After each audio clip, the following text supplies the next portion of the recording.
She was the most powerful woman in the building, and she was asking the man who fixed her computer if he thought she was beautiful. The room had gone completely still, not the polite stillness of a boardroom. Something rawer than that. The kind of silence that happens when something true is about to be said in a place that isn't used to truth. He didn't look away. He didn't reach for the safe answer, the one everyone else in this building would have given without thinking. The one she'd heard 1,000 times from 1,000 people who needed something from her. He just looked at her, and then he said something that stopped her cold. Not a compliment, not a performance. Something she hadn't heard in years, maybe longer than that. Her hand stilled. The controlled expression she'd spent 2 decades perfecting moved in a way she couldn't stop. Nobody in that office had ever seen her face do that. Nobody had ever made her need to look away. She turned toward the window. Outside, 40 floors below, the city kept moving. Indifferent, ordinary, completely unaware that something in that room had just cracked open. She didn't ask him to leave. That was the part nobody would understand later. She asked him another question instead. Gary Sutton woke up at 5:45, not because the alarm told him to. Because his body had been doing it for 8 years and didn't need permission anymore. He lay there for exactly 3 seconds. Ceiling. Quiet. The sound of a city that hadn't fully woken up yet. Then he got up. That was the thing about Gary's mornings. No drama, no hesitation. Just the sequence: alarm off, feet on floor, coffee on, eggs on the counter. The same order every day, the same way a man builds a wall. 1 brick at a time, nothing fancy, just solid. He was 41 years old. He lived in a 2-bedroom apartment on the east side of Charlotte, North Carolina. He drove a Honda Accord with 112,000 miles on it and a dent in the rear bumper he kept meaning to fix. He worked in the IT department at Ellison & Partners, 3rd floor, 8 years. He was good at his job. Nobody knew that. Not really. They knew his name when the printer jammed. They knew his extension when the network went down. But knowing someone's name when you need them and actually knowing them, those are 2 different things. Gary understood that distinction better than most. He cracked 3 eggs into the pan and listened to Lily moving around in her room. She was 8 years old. She had her mother's eyes and Gary's stubbornness, which he considered a reasonable trade. She'd been living with him full-time since she was 3, not because of some dramatic court battle, not because of anything that made a good story. Just because 2 people realized they shouldn't be together, and Gary was the one who stayed. He didn't talk about that much. He didn't talk about most things much. The eggs were done. He plated them, poured 2 glasses of orange juice, and heard Lily's door open. She came out wearing her backpack, all ready. Lily had a thing about being ready early, which Gary attributed to good genes and also to the fact that she hated being rushed. She sat down at the table and looked at him. Just looked at him. Lily had a way of doing that. Not staring, not studying, just looking, the way some people listen. Like she was paying attention to something that hadn't been said yet. "You're making that face," she said. Gary set the eggs in front of her. "What face?" "The one where you're worried about something but you're pretending you're not." He sat down across from her. "I'm not worried about anything. Eat your eggs." Lily picked up her fork. She didn't push it. That was another thing about her. She knew when to let things sit. But she was right, and Gary knew she was right. And somewhere in the back of his mind, underneath the eggs and the orange juice and the ordinary Tuesday morning, there was something that had been sitting there for a while. Not worry exactly. More like the feeling you get when you've been standing in the same place for so long you can't remember if you chose to stand there or if you just stopped walking. 8 years. He'd come to Ellison & Partners when Lily was a baby, when he needed stability more than ambition, when the only thing that mattered was keeping the health insurance and paying the rent and being home by 3:30. And he'd built that, carefully, quietly, brick by brick. Good performance reviews. No drama. No complaints filed. No complaints made. Invisible. That was the word for it, though he'd never said it out loud. He was good at his job and nobody saw it, and he had decided somewhere along the way that this was fine. That visible meant vulnerable. That the guys who got noticed were also the guys who got cut when things got tight. And Gary couldn't afford to get cut, so he fixed the printers. He reset the passwords. He crawled under desks and explained for the 100th time that turning it off and turning it back on actually did solve most problems. And he went home to Lily. That was enough. He told himself it was enough. 7 times 8, Lily said suddenly. 56, I knew that one. I just wanted to see if you were paying attention. Gary almost smiled. Eat your eggs. The third floor of Ellison and Partners was not an impressive place. It had carpet that was last replaced sometime before Gary started. Fluorescent lighting with 2 bulbs that flickered near the east wall maintenance had been notified 3 times. And nothing had happened, which Gary considered a useful lesson in how the building actually worked.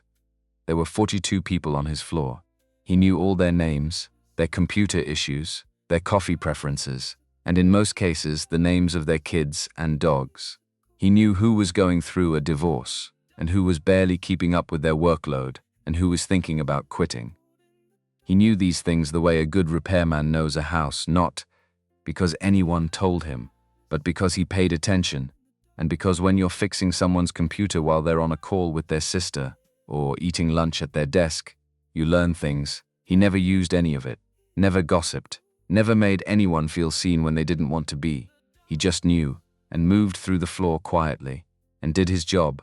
His workspace was a desk in the middle of the room, no window, which told you everything you needed to know about where IT ranked in the building's hierarchy.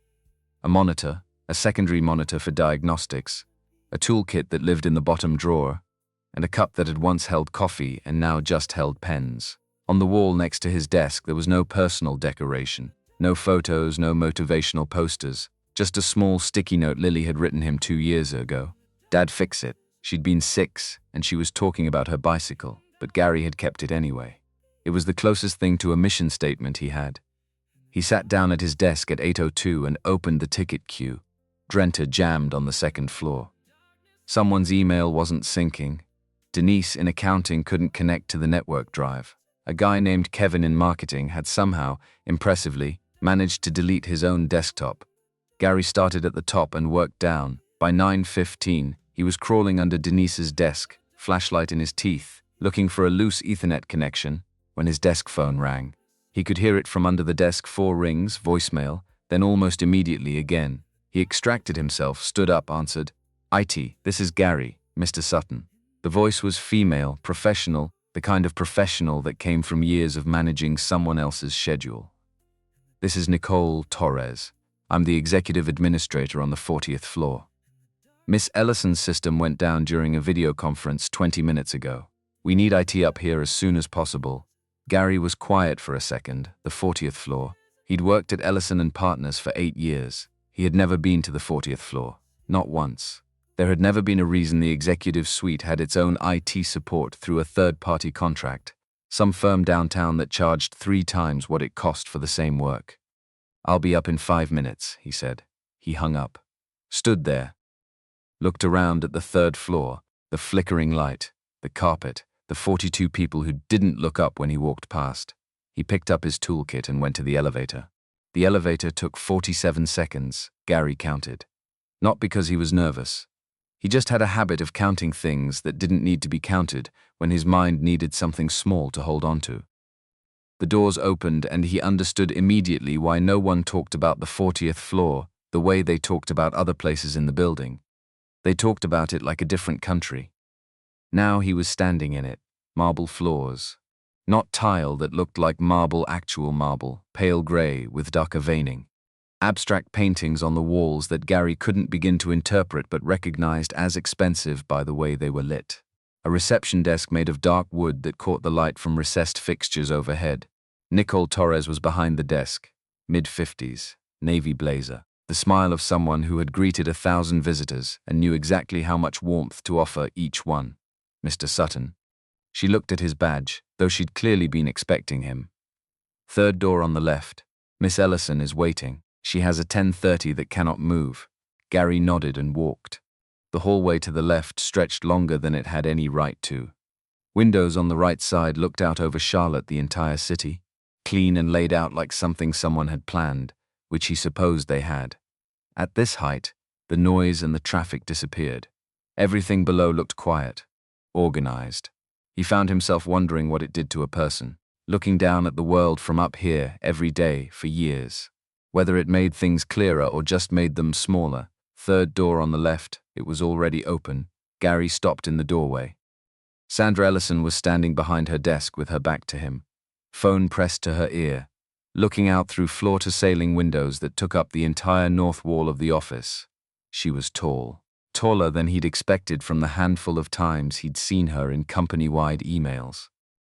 Her dark hair was pulled back in a way that looked effortless, the kind of effortless that takes a professional and 45 minutes to achieve. She wore a charcoal jacket that fit like it had been made specifically for her body, which Gary suspected it had. I don't care about the projections. Her voice was controlled, measured. But underneath it, like a current under still water, there was something with an edge. If the Denver office can't deliver what they committed to, we restructure. I'm not interested in explanations at this stage. I need numbers. By Friday, she paused. Listened. Friday, Michael. A different quality in her voice now. Finality. Thank you. She lowered the phone and turned around. Her eyes moved to Gary. Quick, efficient, the look of someone who processed information fast and didn't waste the processing. IT? Not a question. An identification. Yes, ma'am, Gary Sutton. The system froze during a conference call 20 minutes ago. 3 screens, all down. I have presentations to review before this afternoon. She gestured toward the desk, 3 large monitors, all dark and silent. I need it running. I'll take a look, Gary said. He moved to the desk, set his toolkit down carefully on the corner, away from the neat stacks of documents. Sandra stepped back and gave him space, but she didn't leave. She moved to the window and stood there, arms crossed. Watching Gary was used to being watched while he worked. Most people hovered.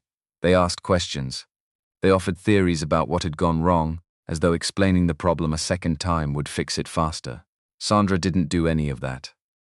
She just watched, with the focused, quiet attention of someone used to observing things and drawing accurate conclusions from what they saw. Gary powered down the system completely, checked the cable connections at the back of the tower, checked the surge protector, then initiated a hard restart and waited. The system began to come back online. First monitor, second monitor. The startup sequence ran, loading drivers, running diagnostics. Gary watched the screens, looking for error flags, for anything in the boot process that would tell him what had caused the crash. The main screen loaded the desktop, and something went wrong with the sequence. The system crash had disrupted the normal startup order. Instead of loading to the login screen, which should have been the first thing a user saw, it loaded directly to the desktop, to the wallpaper. The photograph filled the center monitor in full resolution.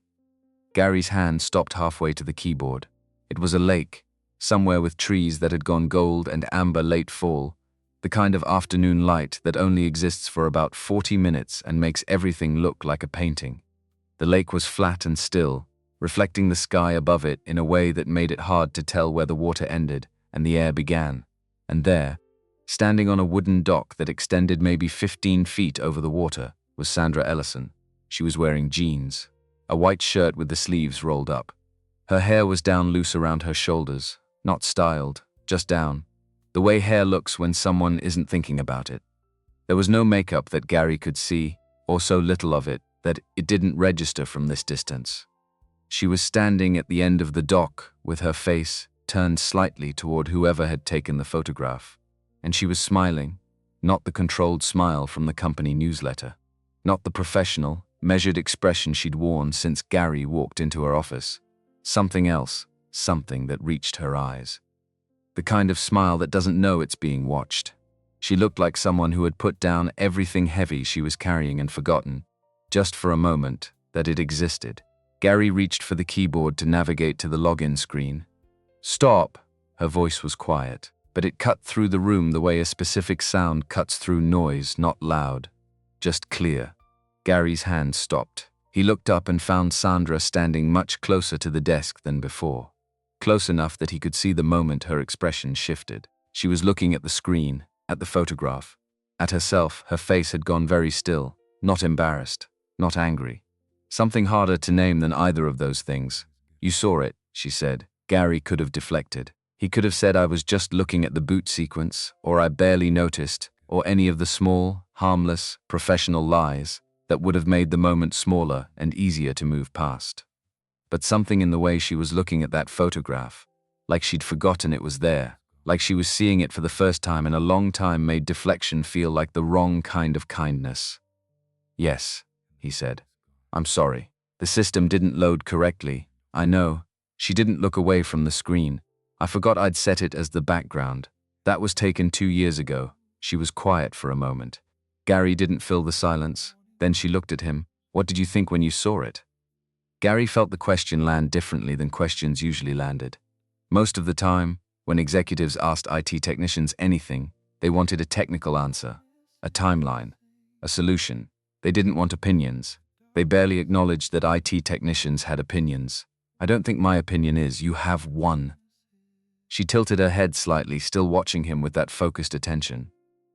Everyone does. They just don't usually say them. Gary looked at the photograph again, the woman on the dock, the light on the water. The smile that didn't know it was being watched. It's a good photograph, he said carefully. You look happy in it. Happy? She repeated the word the way people repeat something they're testing for. Wait. Is that all? It wasn't a challenge exactly. Or maybe it was. Gary couldn't tell if this was a test or something more unguarded than that, and he understood, in the particular quiet of that moment, that his next words mattered in a way that had nothing to do with his job description. He could give her the safe answer, or he could tell her what he actually saw.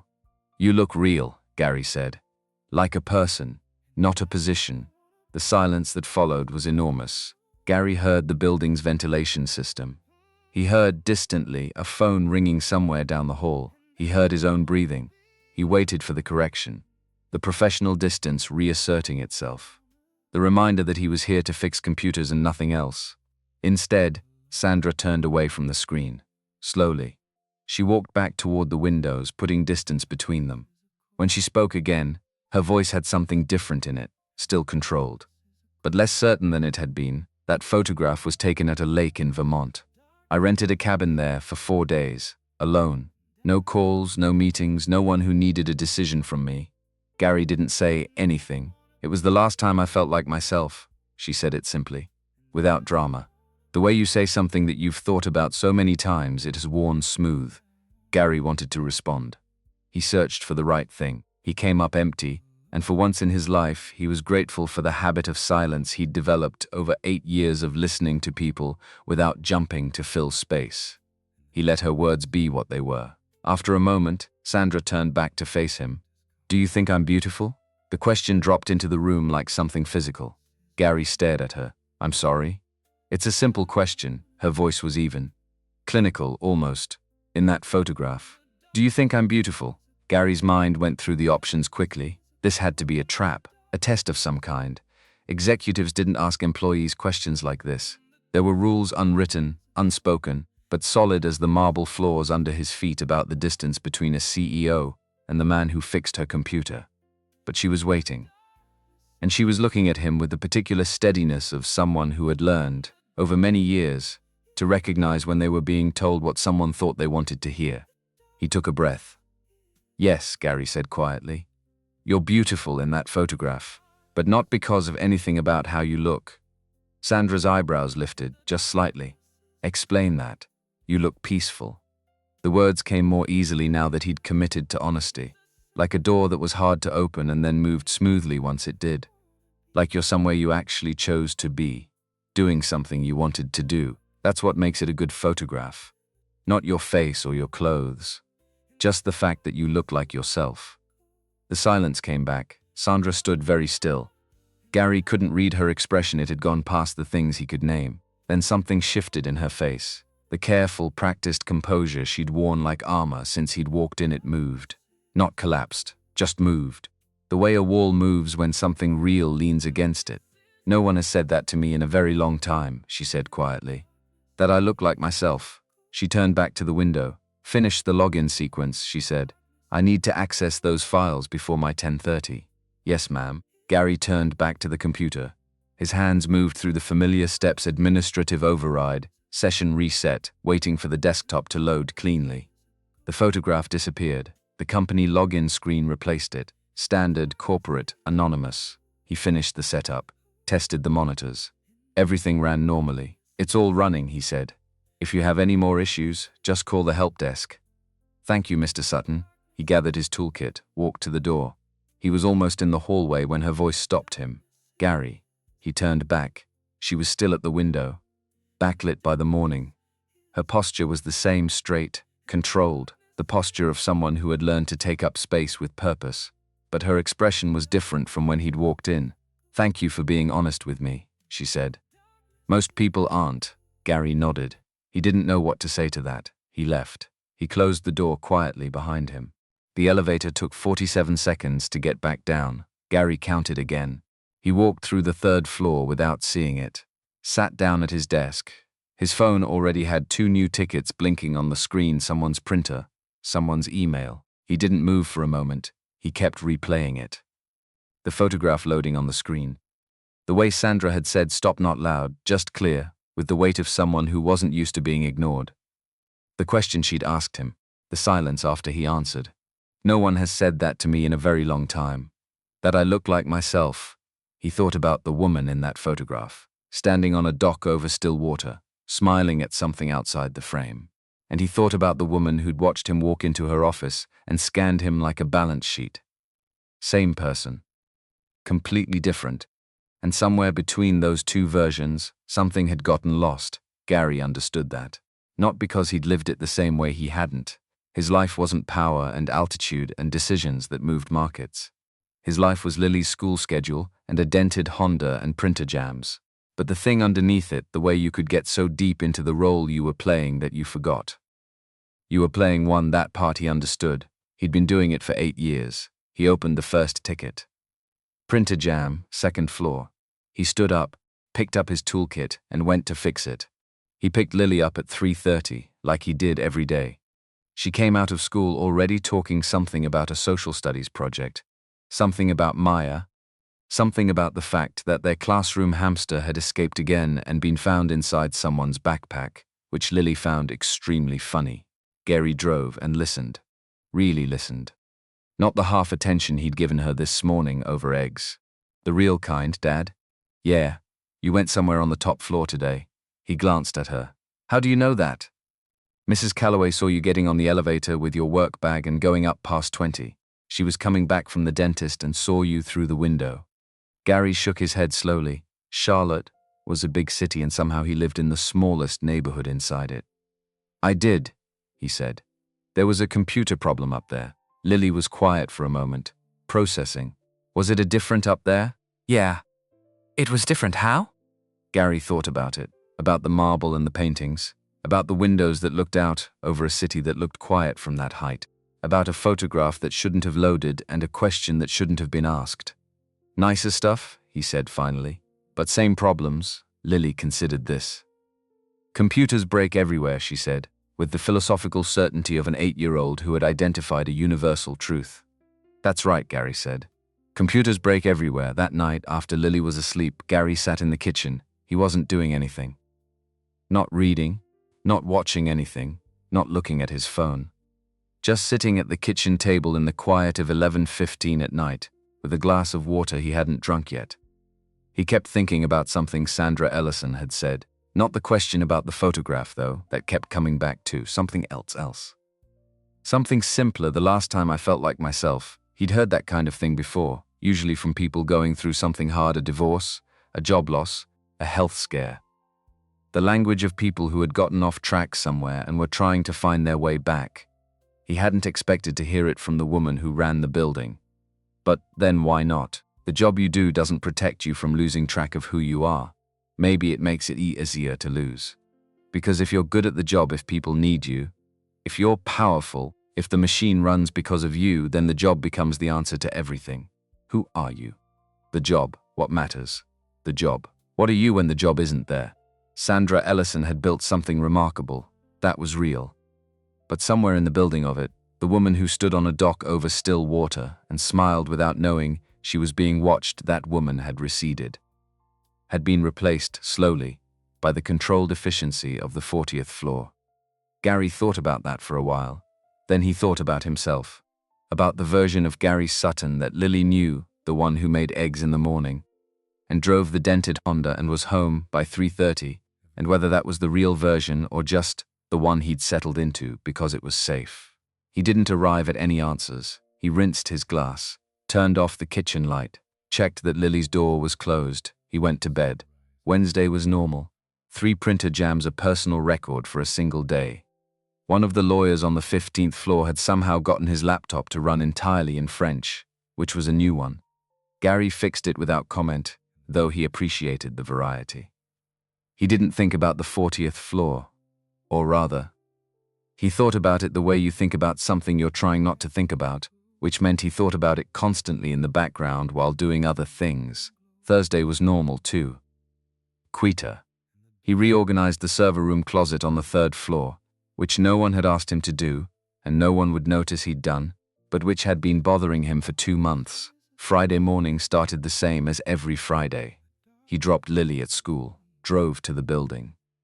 Parked in the same spot on level 2 of the garage, the one with the dim overhead light that flickered when the wind blew, the one that someone had put in a facilities request about 4 months ago, and nothing had happened. He nodded at the security guard at the front desk, whose name was Thomas, and who had been working that desk for 11 years, and who Gary was possibly the only person on the floor to ask about by name. He got to his desk at 8:01, opened the ticket queue, 9:46, his desk phone rang. "IT, this is Gary, Mr. Sutton, Nicole Torres, the executive administrator." The same professional warmth, the same precision. "Miss Ellison would like to see you in her office at 10 o'clock. Gary sat up straighter without deciding to. "Is there a technical issue?" A brief pause. "She didn't specify. She just asked for you specifically at 10. "I'll be there," Gary said. The line went dead. He set the phone down and looked at the clock in the corner of his screen. 9:47, 13 minutes. He spent them the way he didn't want to spend them, going over the conversation from Tuesday. Trying to find the wrong step, the moment he'd crossed a line he shouldn't have crossed. Because that was the most likely explanation for a CEO calling an IT technician to her office 2 days after a repair call. Not gratitude, not curiosity. The more likely explanation was that she'd thought about what he'd said and decided it was inappropriate, that he'd overstepped. That the conversation about the photograph and the honesty, and you look like yourself, was not the kind of conversation that should happen between a member of the executive suite and someone from the 3rd floor, and she'd decided it needed to be addressed. He'd worked at Ellison and Partners for 8 years. His health insurance covered Lily's asthma medication. His salary paid their rent. He couldn't afford to lose this job. He picked up his toolkit out of habit, then put it back down. He wasn't going up there to fix anything. He took the elevator at 9:58, 47 seconds. Nicole Torres waved him through without checking his badge this time. "She's ready for you." Gary walked down the marble hallway. Same paintings, same recessed lighting. Same view of Charlotte out the windows on the right, different feeling entirely. He knocked on the 3rd door. Heard her voice come in and opened it. Sandra Ellison was standing at the windows. Of course she was. Gary was starting to think this was where she did her thinking. He didn't blame her. If he had a view like that, he'd stand at it too. "Close the door," she said without turning around. He closed it. The latch was too loud in the quiet office. "Sit down." There were 2 chairs in front of her desk. Gary sat in the one on the left, put his hands on his knees, and waited. Sandra turned from the window and walked to her desk. She didn't sit behind it. She stood behind her chair, hands resting on the back of it, looking at him with an expression he still couldn't read. She'd had 2 days to think about whatever she was about to say. Whatever it was, she decided to say it in person, which meant it mattered to her. Gary waited. "I'm going to ask you something," Sandra said, "and I need you to answer honestly." "Okay, on Tuesday. When you saw that photograph and I asked for your opinion, why did you tell me the truth?" Of everything Gary had prepared himself for on the way up here, that question was not among them. He took a moment. "Because you asked," he said. "And you seemed like you actually wanted to know. Most people, when their CEO asks them a question, tell her what they think she wants to hear." "I know, you didn't do that." "No, ma'am. Why not?" Gary met her gaze. "Because you can probably tell when people are lying to you. And because if you were asking, you already knew what answer you were going to get. I figured maybe you wanted to hear something different." Something moved in Sandra's expression. She came around the desk and sat down properly now, in her chair, which meant this was going to be longer than he'd thought. "Do you know why I started this company?" she asked. The question threw him completely. "No, ma'am, because I wanted to build something real." She looked at her hands for a moment. "I was 26 years old. I had a business plan and no money, and 12 people told me it was a bad idea. So I made it work anyway. She paused. 26 years later, I have everything I was supposed to want. The success, the resources, the influence. People who control significant money listen when I speak. She looked up at him, and I cannot remember the last time anyone in this building spoke to me like I was a human being instead of a balance sheet. Gary didn't respond. Not because he had nothing to say, because this was the kind of honesty that deserved to land before anything else was added to it. He'd learned that from listening to people on the 3rd floor. The ones who really needed to be heard didn't need a response first. They needed the space to finish. When you told me I looked real, Sandra continued, like a person, and not a position, I sat in 3 meetings on Tuesday afternoon, and I couldn't stop thinking about it. I kept trying to figure out what your angle was. I don't have an angle, Gary said.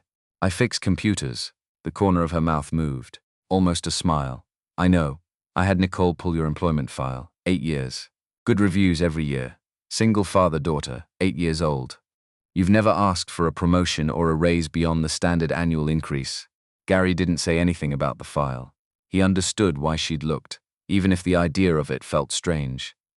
It made sense she was someone who verified things before she trusted them. He couldn't hold that against her.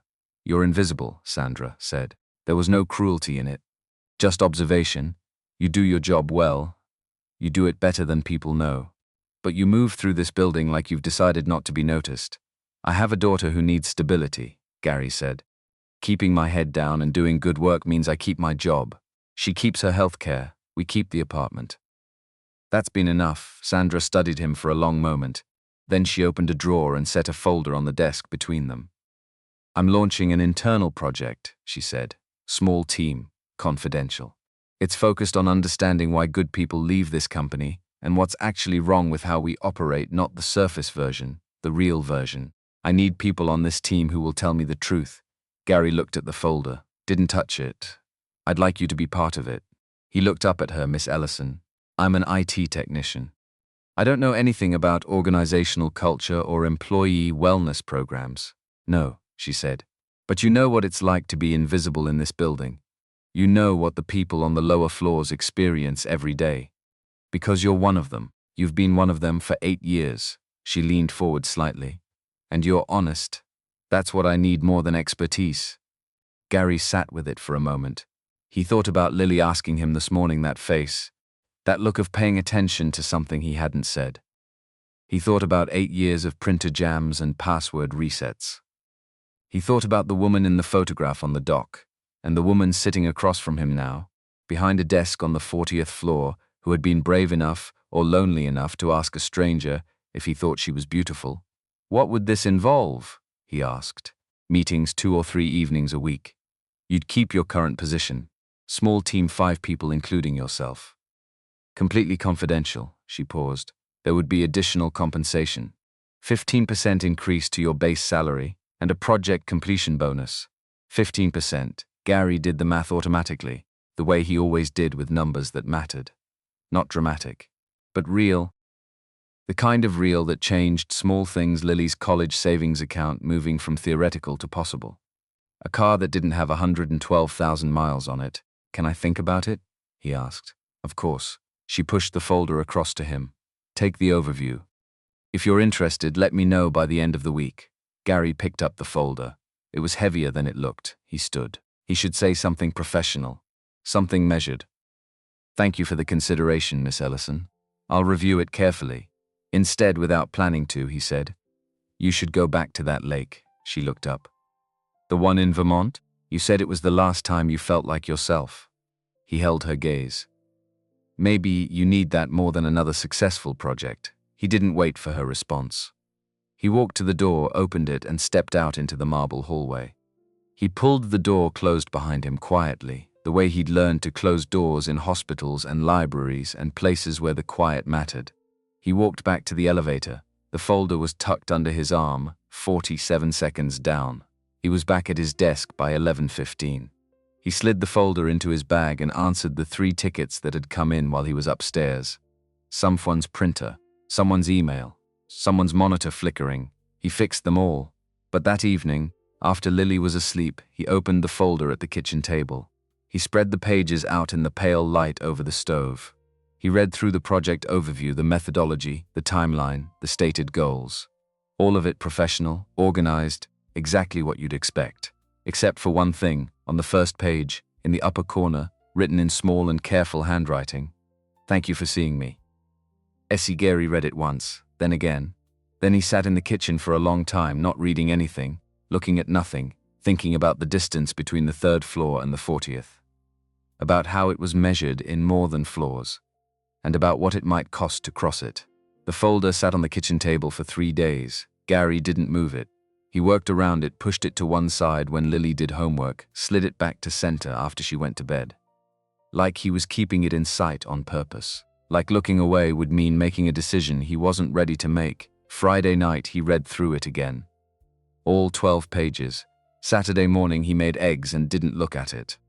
Saturday afternoon Lily had soccer practice and he sat in the folding chair on the sideline with the other parents and watched her run and thought about 15% and thought about invisibility and thought about a woman on a dock who didn't know she was being photographed. Saturday evening he read it a 3rd time.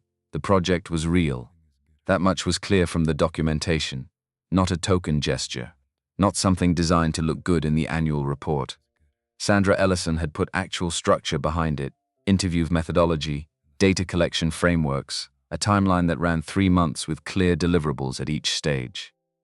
She was treating it like a business problem, because that was how her mind worked, and Gary respected that, even if it meant the human element was written in the language of metrics. The goal, stripped of the corporate framing, was simple: find out why good people leave. Find out what's actually broken. Fix it. Not the surface version. The real version. Gary understood the difference between those two things.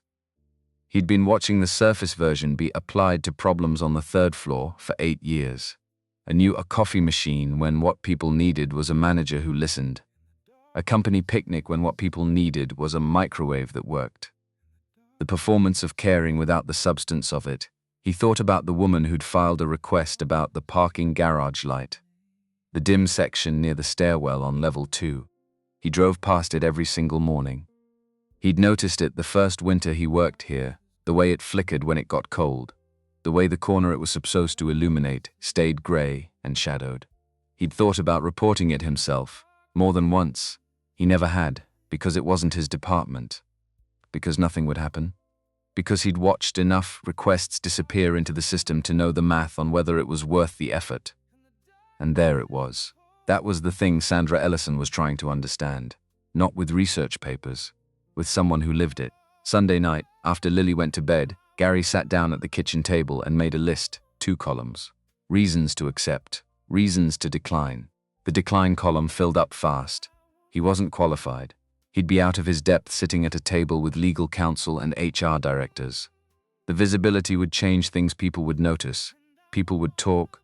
And Gary had spent 8 years being the person nobody talked about because nobody had reason to. If the project failed, or if he failed inside it, the fallout might reach his actual job. And there was something else in the decline column that he didn't write down but felt clearly. Something harder to name. Fear. Not the practical kind. The other kind. The kind that shows up when something real is being offered, and some part of you looks for reasons to say no, because yes is too unfamiliar. The accept column was shorter. 3 things: Lily's college fund becoming real, the fact that someone had looked at him and seen something worth asking for, and the note on the first page of the folder. 8 words in careful handwriting: "Thank you for seeing me. S.E."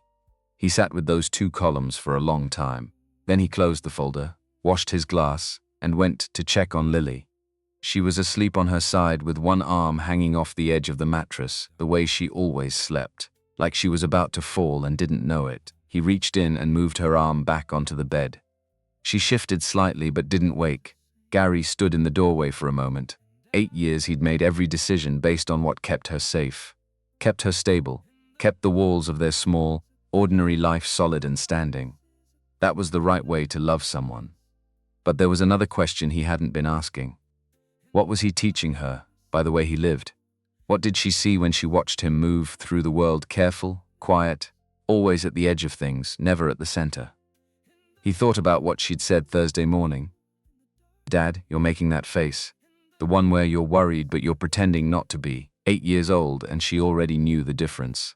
He turned off the hallway light and went to bed. Monday morning. 6:15, Gary made coffee, made eggs. Lily came out with her backpack already on. She sat down and looked at the folder on the table. Did you decide? She asked. Almost. She ate a forkful of eggs. What's the hard part? Gary thought about how to explain it to an 8-year-old. Then he decided to just explain it the regular way and let her ask questions if she needed to. I've been doing the same job in the same place for 8 years, he said. I'm good at it. Nobody notices me much, which means nobody bothers me much. It's safe. This other thing, it would change that. Lily thought about it. Is safe the same as good? She asked. Gary looked at his coffee. Not always, he said. Lily nodded like he'd confirmed something she'd already suspected. She finished her eggs. She put her plate in the sink. She was halfway to the door when she stopped and turned back. Dad, yeah, you always worry about what's good for me. She looked at him with those eyes that saw too much for her age. Maybe this one is good for you. She left. Gary sat at the table in the quiet kitchen. Then he picked up his phone and called Nicole Torres. The hold music was classical. Something with strings, unhurried, the kind of music that assumed you had time. Gary didn't have time. He was going to be late to the building if this took more than 4 minutes, but he stayed on the line. Mr. Sutton? Sandra Ellison's voice came through clearly, professional as always, but something underneath it that was slightly different from the boardroom register, a quality he couldn't name yet. Have you made a decision? Yes, ma'am. I'd like to accept. A pause. Brief. I'm glad. And then, less formal. The first meeting is Monday evening. 6 o'clock. Will you be able to arrange childcare? I can make it work. Good. Nicole will send you the details. Another pause. Mr. Sutton, yes. Thank you for taking the risk. She ended the call before he could respond. Gary sat at his desk for a long moment, looking at his phone. Then the ticket queue blinked. Printer jam on 7. He put the phone down and went to fix it. Monday evening came fast. Gary dropped Lily at 5:30 with Mrs. Patricia Owens, the retired schoolteacher from 4B, who had been his emergency childcare solution for 3 years, who wore cardigans in July and kept a drawer specifically stocked with the kind of snacks Lily liked. And no one else had asked for. Big meeting? Mrs. Owens asked, the way she always did when Gary showed up in his better shirt. Something like that. She'll be fine. Go do your important thing. Gary took the elevator to the 40th floor at 5:52. The building was different after hours. Quieter in a way that felt structural, not just acoustic. Most of the lights on the lower floors were off. The security guard at the front desk downstairs had been Thomas's replacement, a younger guy Gary didn't know yet, which reminded him that he'd have to learn a new name. The 40th floor at evening had a different quality than it did during the day. The daytime version was active, polished, purposeful. This version was still and lit only by the recessed lighting along the hallways, which created a warmth that the fluorescents downstairs never managed. The reception desk was empty. Nicole had texted him the conference room location, end of the North Hall, second to last door on the right. Gary found it easily. Through the glass wall he could see 3 people already seated. He stood outside for a moment, looking in. Timothy Clark he recognized from the legal department, though they'd never spoken. Mid-50s, salt and pepper hair going more salt than pepper, the kind of measured posture that came from years of sitting in rooms where posture mattered. He was reviewing something on a legal pad, pen moving steadily. The woman next to him, Gary didn't know he'd learn her name in a moment. Melissa Thompson, HR director. She had reading glasses on and a tablet in front of her, and the organized, slightly tired look of someone who had seen every version of a company's personnel problems and had stopped being surprised by any of them. Across from them sat Brian Foster from operations. Gary had seen him in the building maybe twice. Big man, quiet face. Calloused hands that didn't match the conference room setting, which made Gary feel slightly better about his own presence here. He pushed the door open. All 3 looked up. Timothy stood and extended a hand. Firm grip, professional but not performative. You must be Gary Sutton, Timothy Clark. Legal Gary, they shook. Timothy introduced Melissa and Brian. Everyone shook hands. Gary pulled out the chair across from Brian and sat down, acutely aware for the first time in a long time of the difference between his off-the-rack button-down and whatever Timothy Clark was wearing. He pushed the awareness aside. He wasn't here for the shirt. Miss Ellison should be here shortly. Timothy said, going back to his legal pad. Melissa was already reviewing something on her tablet. Brian was doing nothing at all, just sitting, hands on the table, waiting with the particular stillness of someone comfortable with silence. Gary liked him immediately. The door opened at exactly 6 o'clock. Sandra Ellison walked in, and the room organized itself around her. Not because anyone performed deference, it was subtler than that. More like the way a room adjusts when its center of gravity arrives. She was in charcoal tonight. Jacket, slim trousers, the same pulled-back hair. She carried a leather notebook and a pen and nothing else. "Sit down," she said, though no one had stood completely. She took her seat at the head of the table and opened the notebook. "Thank you all for agreeing to be part of this. I'll be direct about why each of you is here." She looked at Timothy. "You understand the legal frameworks we operate within and what we can and can't implement structurally." A look at Melissa.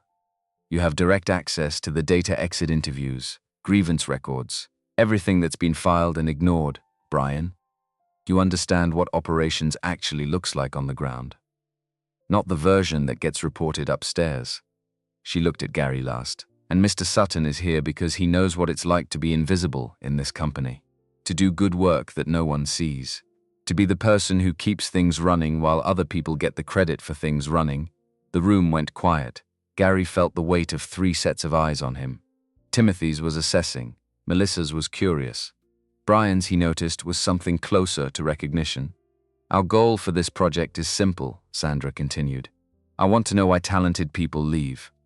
I want to know why morale is declining despite competitive salaries and decent benefits. And I want real answers, not the answers people give when they think I want to hear good news." She looked around the table. "Everything discussed in this room stays in this room." "Understood," everyone nodded. "Good. Let's start with what we know." The first hour belonged to the others. Melissa opened with exit interview data, and the numbers were worse than Gary had expected. Not dramatic, not crisis level, but a steady, consistent trend. People leaving after 2 to 3 years, citing vague reasons like limited growth opportunity or seeking new challenges, which, as Melissa explained with the patience of someone who had read between those lines 1,000 times, usually translated to something more specific that people didn't feel safe saying directly. Timothy talked about the structural constraints, what could be changed by policy, what required board approval, what was entangled in existing contracts. Brian talked about the operational layer, the gap between what got decided upstairs and what was physically possible for teams to execute, the way mid-level managers absorbed pressure from above without having the tools or the authority to address it below. Sandra listened to all of it, wrote steadily in her notebook, asked precise follow-up questions that told Gary she'd been thinking about these problems for longer than this project. Then she looked at Gary. "Mr. Sutton, what do you see from your position that we haven't covered?" Gary had been waiting for this, and dreading it. He'd been in enough conversations in this building to know what happened when you said the wrong thing to the wrong person. 8 years of watching suggestions disappear. 8 years of learning which problems were safe to name and which ones stayed quiet. But that was exactly what she was asking him not to do. He took a breath. "The people I work with on the lower floors don't believe anyone up here cares what they think," he said. "That's not a feeling or a vibe, it's a conclusion they've reached based on evidence. They tried. Nothing happened. They tried again. Nothing happened. So now they don't try." The room was quiet. "Can you be specific?" Sandra asked. Gary had been specific to her once before. It had turned out to matter. He decided to trust that it would matter again. 7 months ago, someone on the 3rd floor submitted a facilities request about the lighting in the parking garage. Section near the stairwell on level 2. Goes dark in winter, especially when the temperature drops. Several women on the floor had mentioned feeling unsafe walking to their cars after late shifts. He paused. The request went to the facilities management queue. Nothing happened. No acknowledgement, no timeline, no explanation. 4 months later, someone asked the person who filed it whether they should bother making similar requests. He said, "Don't waste your time." Silence. Brian was nodding slowly. The nod of someone who recognized the pattern from the other side of it. "That's a facilities issue," he said. "Not directly in our scope." "It's exactly in our scope," Sandra said. Her voice was even, but there was iron underneath. "That dismissal, that's why people stop engaging. That's the message it sends. That the company notices the things that affect productivity and ignores the things that affect people. She made a note. What else? She said to Gary. And Gary talked. He talked for the better part of an hour. Not continuously. Sandra asked questions. Melissa added data points. Brian confirmed or complicated things from the operational side. But the through line was Gary's, and it was the through line of someone who had spent 8 years watching things that nobody with power was positioned to see. The way executive assistants treated support staff. Not maliciously, Gary was careful to say that. Just the accumulated carelessness of people who had learned to sort the building into 2 categories, the ones who mattered to their boss and the ones who didn't. The broken microwave on the 3rd floor that had been out for 4 months. The working kitchen on 38. The way IT tickets from lower floors waited in the queue, while executive requests got same-day service not because of official policy, but because of unwritten priority structures that everyone understood and no one had written down. The managers who were doing the work of 2 people because headcount hadn't been approved, who were running on fumes by October every year, who filed no complaints because they'd watched what happened to people who filed complaints. None of it was dramatic. That was the thing. It wasn't a scandal. It wasn't one terrible decision. It was 1,000 small things, accumulated, that added up to a message the building sent every day to the people who worked in it. You are not what matters here. By the time Gary finished, it was past 8. Sandra looked at him for a moment. Something in her expression that he couldn't quite categorize. Thank you, she said. Not dismissive. Not perfunctory. The real kind. The meeting ended at 8:20. Timothy had another commitment, left quickly with a handshake for the table. Melissa stayed to ask Sandra 2 follow-up questions about data access.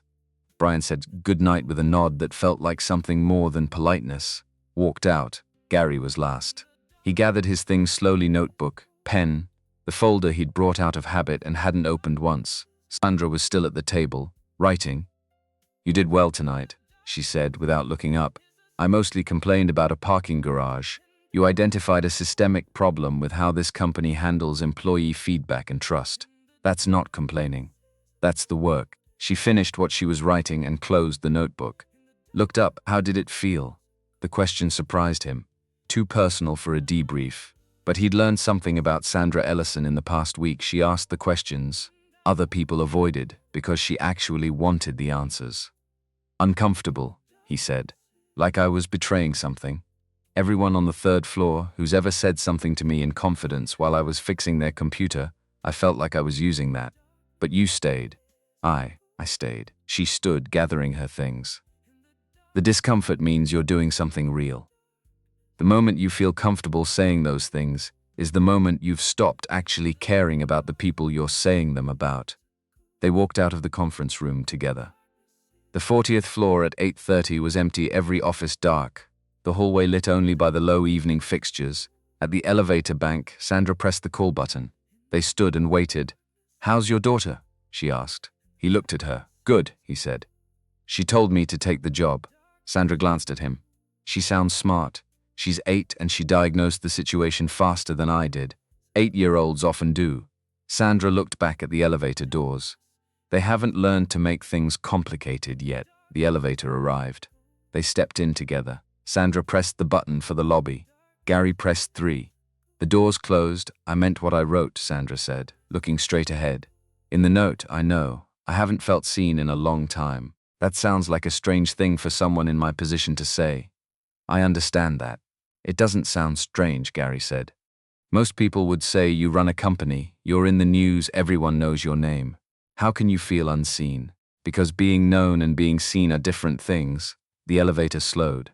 His floor, the doors opened. Gary stepped out and turned back. Sandra was still looking forward. Then she turned her head just slightly and looked at him. Same time Thursday? She asked. I'll be there, Gary said. The doors closed. He walked through the empty 3rd floor to his desk, stood there for a moment in the dark, turned off the light he'd left on. He picked up Lily from Mrs. Owens at 9:05. The older woman handed Lily over with a look that asked how did it go without needing to say it. Fine, Gary said. Actually fine. Mrs. Owens smiled like she'd expected as much. The rhythm settled in like weather daytime. 3rd floor.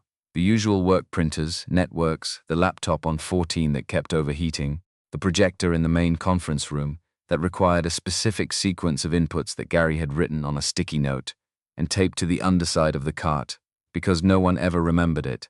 Monday evenings and Thursday evenings.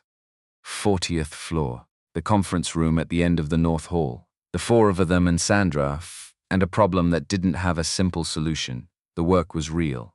That was the thing Gary hadn't fully expected. He'd half assumed it would be a committee that produced a report that produced a set of recommendations that got filed somewhere. But Sandra ran the meetings the way she apparently ran everything, with the assumption that time mattered and that the point was to actually change something.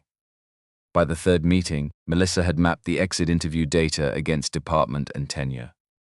The pattern that emerged was specific. People left at the 2-year mark or the 5-year mark, clustered around promotion cycles, with a spike in voluntary departures in Q4 that didn't correlate with anything obvious until Gary mentioned that Q4 was when annual reviews happened, and that annual reviews at Ellison and Partners had a reputation on the lower floors for being more anxiety-inducing than clarifying. Sandra wrote that down. Underlined it. By the 5th meeting, Brian had identified 3 operational bottlenecks that were burning out team leads across 4 department situations where people were being held accountable for results they didn't have the authority or resources to produce. Timothy had flagged 2 of them as potential liability issues if they ever led to constructive dismissal claims.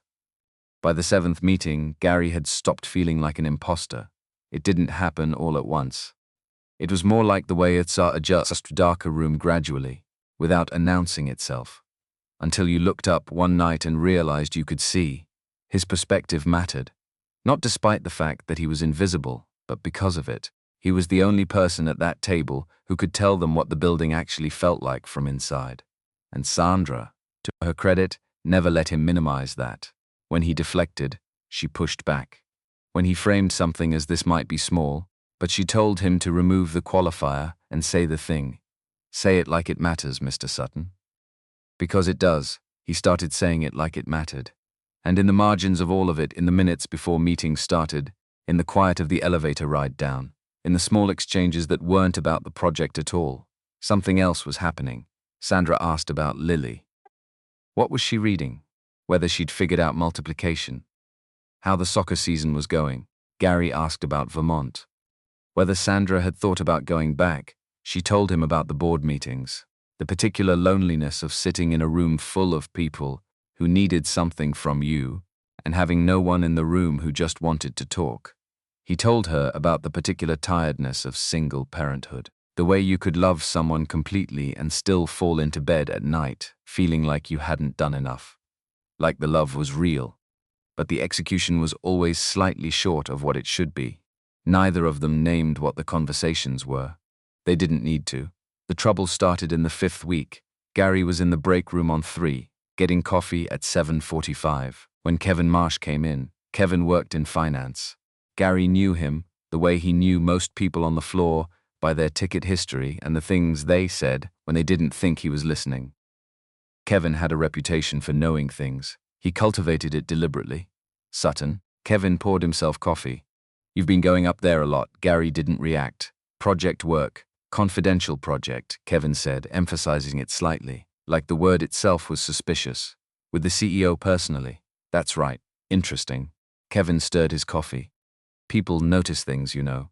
When someone who's been in the same spot for 8 years suddenly starts showing up on 40, Gary looked at him. What's your point, Kevin? No point. Kevin shrugged, the shrug of someone who had a point and was choosing to leave it just outside reach. Just saying. People talk. You know how it is? Gary picked up his coffee and left. He didn't mention it to Sandra that Thursday. Not yet. He turned it over in his mind for a few days first. Looked at it from different angles. Tried to determine if it was something or nothing. By the following Monday, Timothy Clark told him it was something. Timothy found Gary in the hallway outside the conference room before the meeting started. I'll be direct, Timothy said. He was the kind of man who said that and meant it. There's talk circulating. About you and this project and your relationship with Miss Ellison. What kind of talk? The speculative kind. The kind that starts as a question and becomes an assumption. By the time it reaches the third person, Timothy's expression was neutral, informational, not accusatory. I want you to know about it because if it escalates to the board level, it affects more than you. Gary understood. I appreciate you telling me, he said. That evening, after the meeting, after the others had gone, Gary stayed. Sandra was still at the table. Writing the way she always was at the end, Gary sat back down. There's something I need to tell you. She set down her pen. He told her. All of it. Kevin Marsh in the break room. What Timothy had said before the meeting. He said it plainly and completely, without performing casualness about it, and without making it more dramatic than it was. Sandra listened without interrupting. When he finished, she was quiet for a moment. I know, she said. You knew before I told you. I heard something last week. I've been deciding how to respond to it. She looked at him steadily. I want to ask you something directly. Go ahead. Do you want to step back from the project? Gary had thought about this on the way up in the elevator. He'd thought about Lily. About the 15% and the college fund and the stability he'd spent 8 years protecting. No, he said. The talk could follow you. Even if the project ends cleanly. I know. So why not? Gary met her gaze. Because if I leave because of what people might say, I'm doing exactly what this project is trying to change. I'm letting the fear of the system make my decision for me. I've been doing that for 8 years. I don't want to keep doing it. Sandra looked at him for a long moment. Then something in her face settled. That's the most honest thing you've said to me, she said.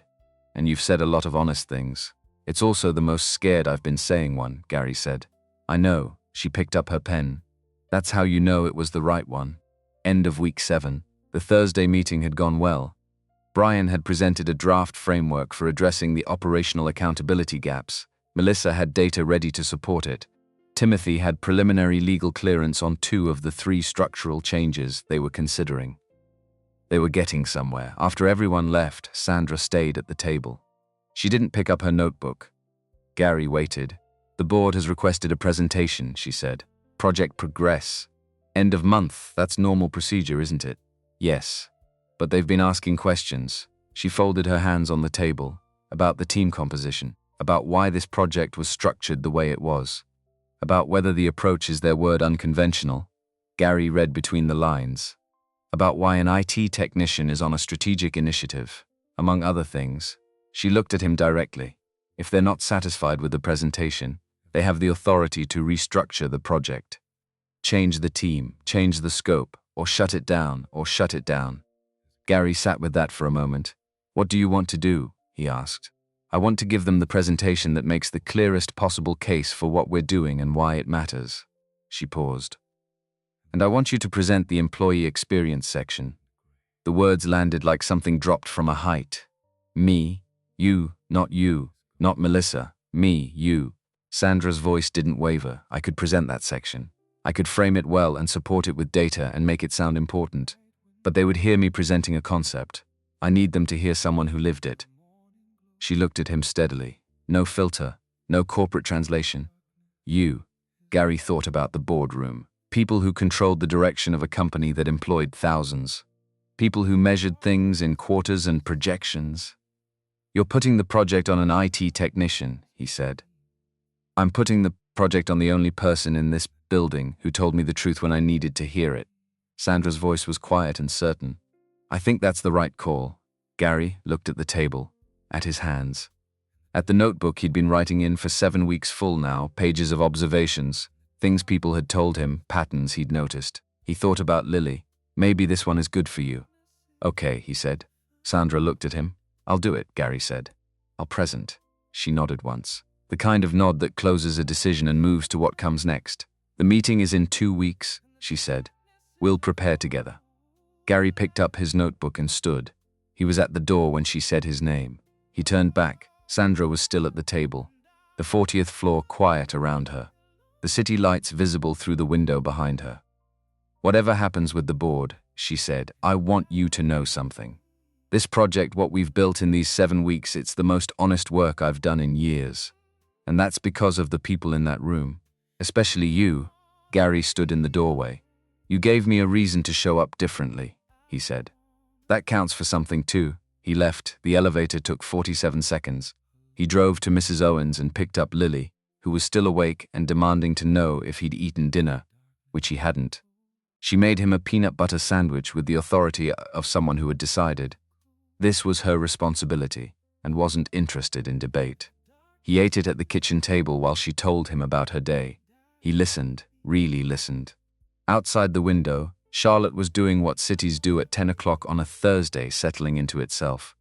The lights still on, but the noise turned down. Somewhere across town, in a building Gary had just left, a woman was probably still at a table writing in a notebook. 2 weeks until the board. 2 weeks to figure out how to walk into a room full of powerful people and say the things that usually stayed on the third floor. He finished the sandwich. He helped Lily to bed. He stood in her doorway for a moment the way he always did. She was already half asleep when she said quietly, like a thought that had found its way out before she could stop it, "Dad, I'm glad you said yes." Gary turned off the light. "Me too, kid," he said. He pulled her door closed, and he went to the kitchen table to start preparing for the most important presentation of his life. Gary had presented things before, not to boards, not to rooms full of people who controlled the direction of a company. But he'd walked a department head through a server migration once. He'd explained network architecture to a CFO who didn't understand why the fix cost what it cost. He knew how to stand in front of someone who had more power than him and make a technical case clearly. This was different. This wasn't technical. The first preparation session was the Tuesday after Sandra told him about the board presentation. 7 o'clock in the evening, the conference room, just the two of them, a whiteboard, and Gary's notebook. He'd prepared. He'd typed up an outline, structured, organized, with headers and subpoints and supporting data pulled from what Melissa had shared with the team. He walked in with 3 printed copies and what he thought was a reasonable plan. Sandra looked at the outline for about 90 seconds. Then she set it down. "Tell me what you want them to understand," she said. "Not what you want to present. What you want them to understand." Gary thought about it, that the problem isn't one bad policy. It's 100 small things that add up to a message. And the message is that the people doing the work don't matter as much as the work getting done. Say that to the board. That's not how you talk to a board. It's exactly how you talk to this board. Sandra leaned forward. "Gary, these are people who have been in rooms their whole careers where everything is filtered and polished and pre-approved before it reaches them. They've gotten very good at recognizing when that's happening. The moment you start sounding like a presentation, you lose them." Gary looked at his outline. He'd spent 4 hours on it, so none of this. Some of it. The data is good, keep the data. But the data is support. It's not the argument. She tapped the table once. The argument is you. The argument is 8 years of watching things happen from the 3rd floor. That's what they can't get anywhere else. Gary sat back. "That's harder," he said. "Yes. Harder to do and harder to recover from if it goes wrong?" "Also yes." She held his gaze. "But you've been doing the hard version of honesty since you walked into my office 2 months ago. This is just a bigger room." He thought about that. What if they don't want to hear it? Some of them won't, she said it simply. Some people in that room have built their careers on not hearing it. But some of them, the ones who still remember what it felt like to be new somewhere, to be uncertain, to not know if their work was noticed, those people will hear you. And those are the ones we need. Gary picked up his pen. "Start again," Sandra said. "No outline, just talk. Tell me what you'd want someone to understand if you only had 20 minutes. He talked for 20 minutes. Then she asked questions. Not soft questions. The kind with edges, the kind designed to find the weak spots in an argument before someone else did. What evidence do you have that the parking garage situation is representative and not an isolated case? How do you distinguish between people who left because of fixable systemic problems and people who left for reasons outside the company's control? You're describing a feeling. How do we translate a feeling into a policy recommendation? Gary worked through each one. Sometimes he had the answer immediately. Sometimes he had to think for a while. Twice he told her he didn't know, and they worked it out together. At 9:15, Sandra called it. That was better, she said. The second half was better. The first half was rough. The first half was you getting out of your own way. She stood, collecting her notebook. Same time Thursday. We'll go through it again. Gary drove home and sat in the car in the parking garage for a few minutes before going upstairs. The light in section B2 was still out. He looked at it for a moment. Then he went up and made Lily's lunch for tomorrow. The second session was Thursday. The third session was the following Monday, and Gary arrived to find Sandra had arranged for Timothy and Melissa to sit in and ask questions from the board's perspective. It was, genuinely, the most uncomfortable hour Gary had spent since the job interview 8 years ago. Timothy asked about liability. Melissa asked about precedent. A hypothetical board member, Sandra, was playing pushed back on every concrete example Gary gave and demanded he connected it to financial impact. Gary pushed back, not aggressively, calmly, the way he'd learned to do it in 7 weeks of meetings. I understand the question. Here's why that framing misses something important. When it was over, Timothy looked at him with an expression that might have been respect, though it was hard to tell with Timothy. "You'll be fine," he said. From Timothy Clark, Gary suspected that was significant praise. The night before the presentation, Gary put Lily to bed at 8:30. She had school tomorrow and he needed her settled before he could think clearly. He sat at the kitchen table, notes spread out. Not the outline. Sandra was right about the outline. Just the key points, the through lines. The specific stories he was going to tell, because specific stories were harder to dismiss than general trends, the parking garage light, the 4-month microwave.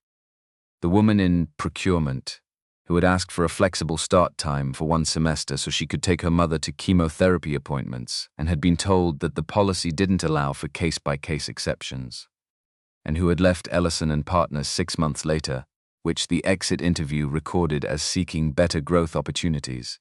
Gary had heard that story from the woman herself. She'd told him while he was replacing her keyboard, not looking at him while she talked, the way people told you things when they needed to say them and weren't sure they wanted a response. He'd remembered it. He always remembered. He heard Lily's door open, footsteps in the hall. Small ones. She appeared in the kitchen doorway. Hair messy. Eyes not quite open. "You're still up," she said. "I'm preparing for tomorrow." She came in and sat down across from him. She looked at the notes the way she looked at his face, paying attention to something beyond the surface. "Are you scared?" she asked. He thought about lying. "Decided against it, a little," he said. "Yeah, of what?" "Of saying something that matters in a room where people might not want to hear it." Lily was quiet for a moment. Her eyes were more open now. "Dad," she said, "you always tell me that the right thing to do is usually the thing that feels hard. I do say that. Do you actually believe it?" Gary looked at his notes. At the kitchen table where they ate breakfast every morning. At his daughter in her pajamas at 10:30 at night asking him if he believed his own advice. "Yes," he said, "I do." "Then you know what to do tomorrow." She stood up. "Go to bed, Dad. You're better when you sleep." She padded back down the hall. Her door closed. Gary sat for another minute, then he stacked his notes neatly, turned off the kitchen light and went to bed. He slept better than he expected. The presentation was at 2 o'clock. Gary spent the morning on the 3rd floor. Normal work, a network issue on 11, a laptop that wouldn't connect to the VPN. He fixed both without rushing, without letting the afternoon exist in his head while he was doing it. At 12:30, he went to the bathroom on 3, changed into the jacket he'd brought in a garment bag, and looked at himself in the mirror for a moment. Same face. Same person. Just a bigger room. He took the elevator up at 1:55. The boardroom was at the opposite end of the 40th floor, from the conference room he'd spent the last 7 weeks in. Different scale entirely. A long oval table in dark wood, 10 chairs on each side, 2 at the ends, windows on 2 walls.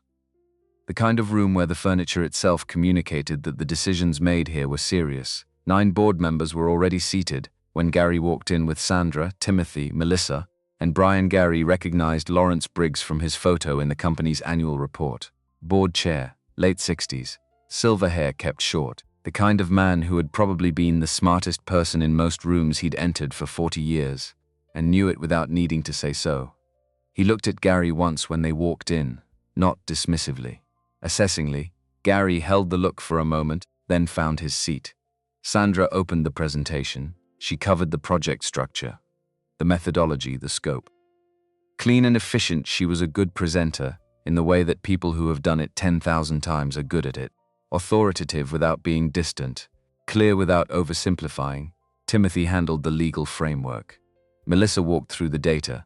Then Sandra said, "I'd like to ask Gary Sutton to speak to the employee experience findings." Mr. Sutton is our IT systems technician on the 3rd floor, and he joined this team because he has a perspective we couldn't get any other way. Gary stood. The room was quiet in the way of rooms where people were accustomed to controlling their reactions. He didn't look at his notes. I've worked in this building for 8 years, he said. 3rd floor. IT. I fix the things that break so that everyone else can do their jobs. He paused.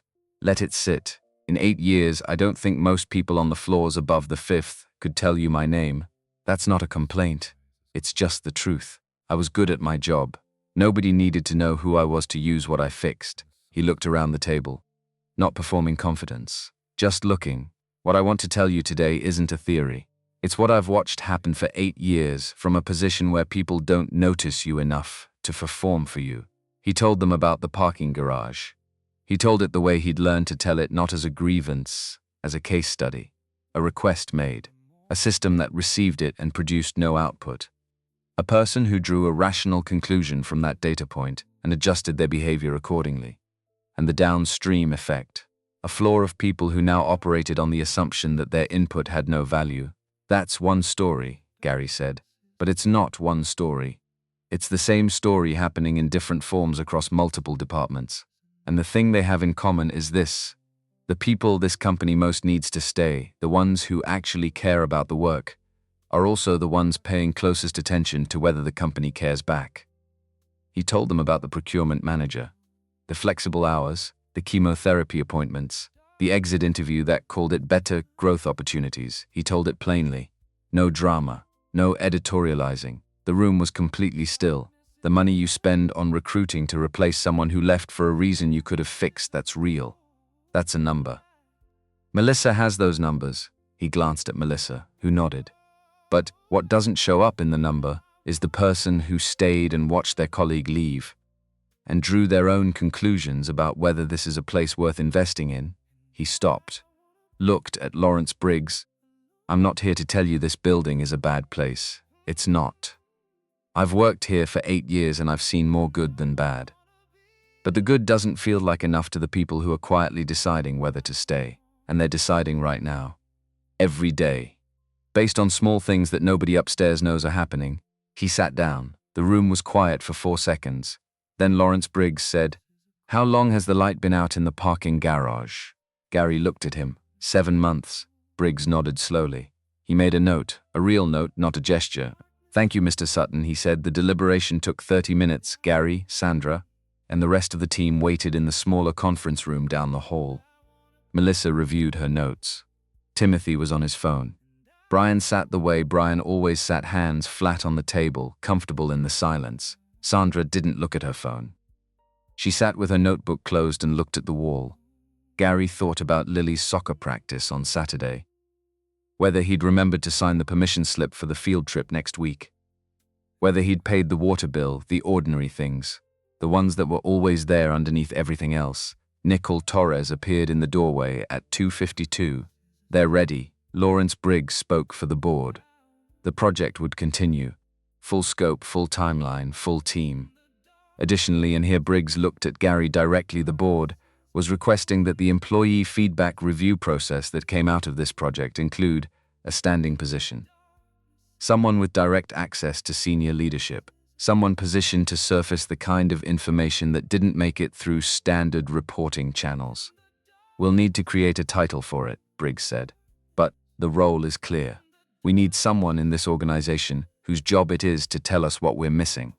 He looked at Sandra. "I believe you know who we have in mind." Sandra looked at Gary.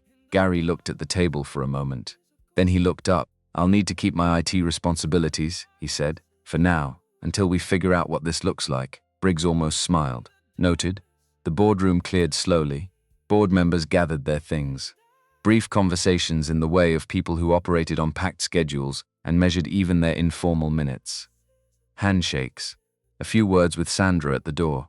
Gary stood by the windows. Charlotte at 3 in the afternoon.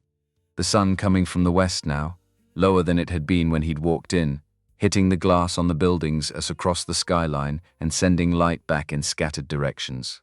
He'd stood at windows like this exactly twice in his life. Both times on this floor.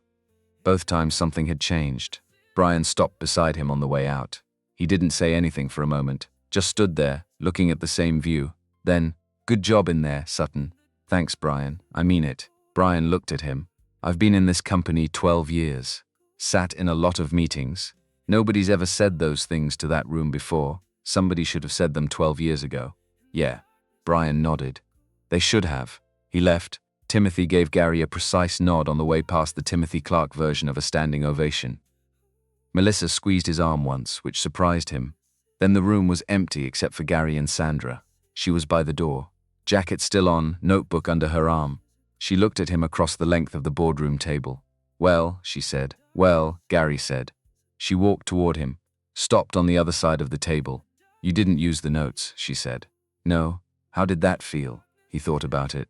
"Like the first time I rewired something without the manual. Terrifying and then fine. Better than following the manual, actually." She looked at him for a moment. "I had a speech prepared," she said, "for after, in case it didn't go well. Something about how we'd tried and sometimes the right things don't." She stopped. "I don't need to give that speech. No, I'm glad. The city outside was doing what it always did. Moving, being itself. Not waiting for anything." "You should get back to your daughter," Sandra said. "I should." He didn't move immediately. "Sandra." She looked at him. "Whatever happens with the new role, whatever that ends up looking like, I want you to know something." He found the words slowly, the way you find something in a dark room. "Not by looking directly at it. I came up here 2 months ago to fix a computer. I fixed it in about 20 minutes. Everything after that," he paused. "I didn't know I was missing it until it was there." Sandra was quiet. "What were you missing?" she asked. The real question underneath it. The feeling that what I noticed mattered. He met her gaze. That seeing things clearly was worth something. Not just to me. To someone. She held his gaze for a long moment. "It was worth something," she said quietly. "It is." Gary nodded. He picked up his notebook from the table. "Walked toward the door. Same time Thursday," he said. "Same time Thursday." A pause. "Gary." He stopped. "I booked the cabin." He turned. Sandra was standing by the windows now. The light was on her the way it had been on the woman in the photograph, coming from the side. Honest. The kind of light that doesn't ask anything of you. "Vermont," she said. "Next month. 5 days.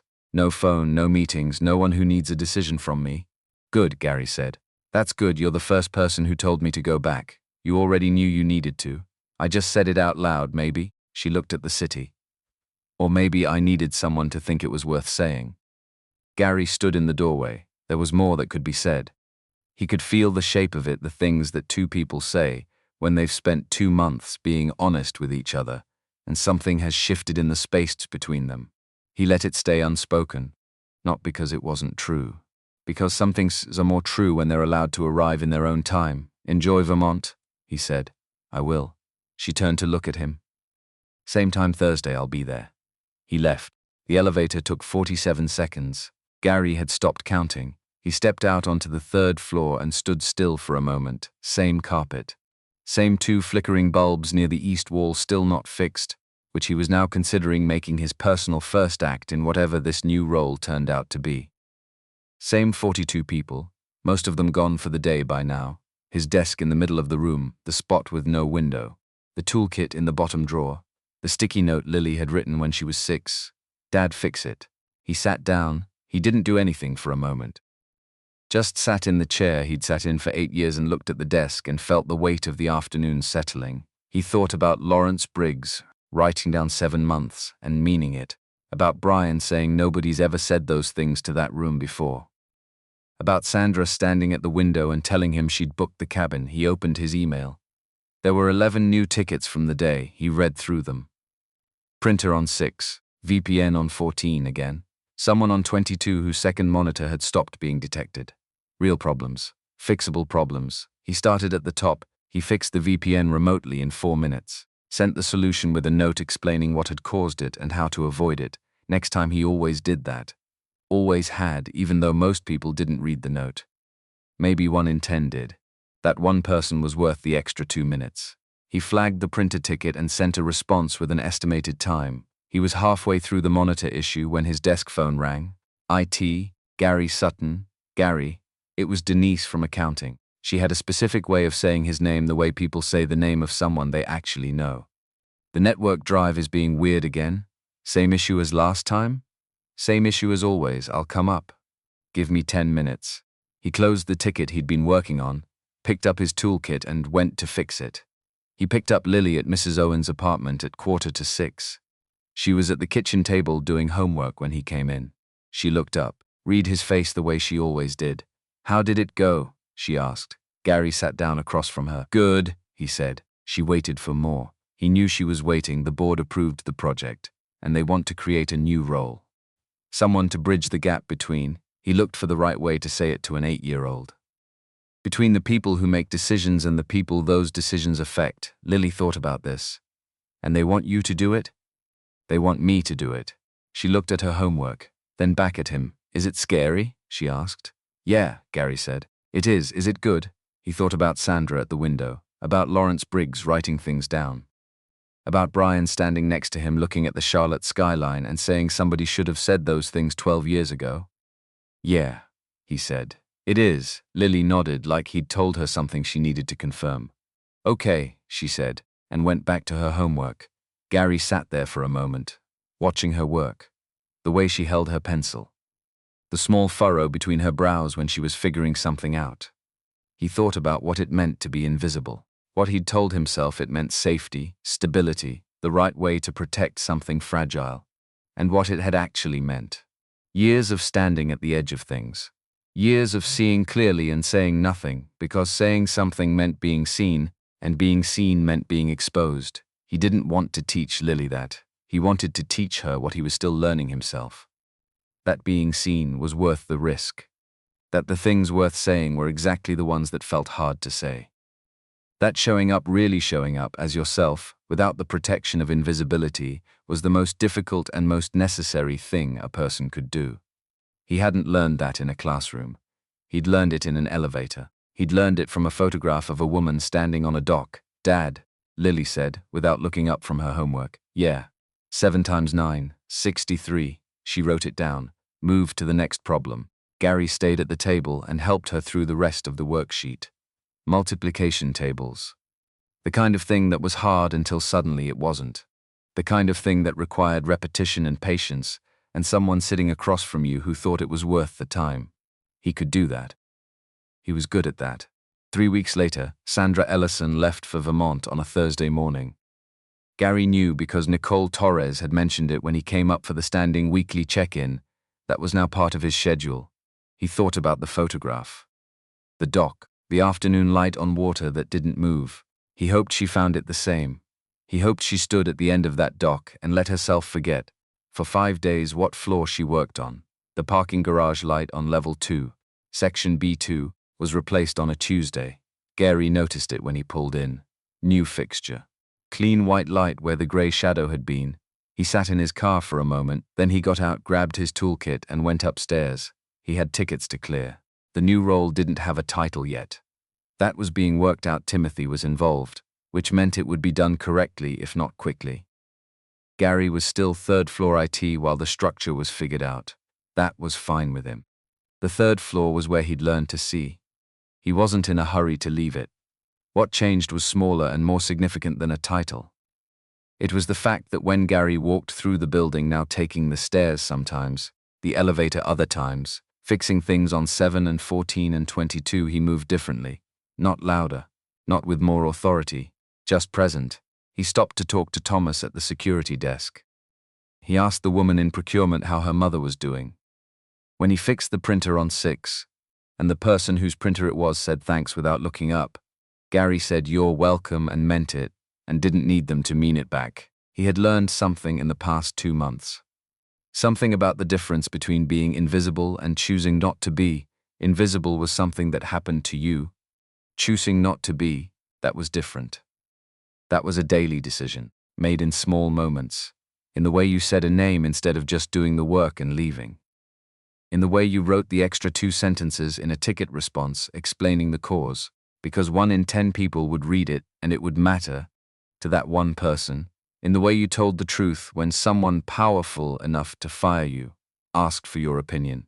In the way you stayed in a room, even when the room was uncomfortable, because the alternative was going back to the version of yourself that had decided invisible was the same as safe. A Thursday evening. Late November, Gary was at the table after Lily went to bed. His notebook open, pen in hand, working through the notes from the day's check-in on the 40th floor. 2 departments, 5 specific issues, 3 actionable items for next week. He'd learned to take notes differently.